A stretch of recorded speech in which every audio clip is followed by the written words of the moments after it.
యెహోవా, నెమ్మదితో పండుకొని నిద్రపోవుదును. నేను ఒంటరిగా నుండినను నీవే నన్ను సురక్షితముగా నివసింపచేసెదవు. కీర్తనల గ్రంథము 4వ అధ్యాయము 8వ వచనము.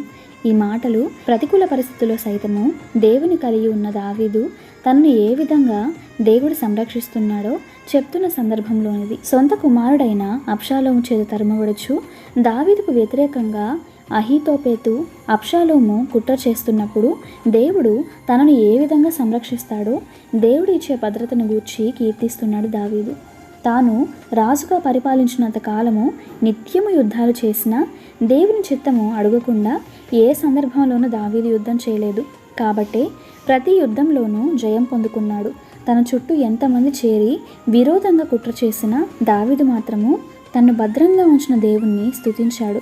ప్రతి పరిస్థితిలో కూడా, చివరికి పాపం చేసిన పరిస్థితిలో కూడా ఆ పాపమును గురించి పశ్చాత్తాపడుతూ కూడా కీర్తన పాడి దేవుని స్తుతించాడు దావీదు.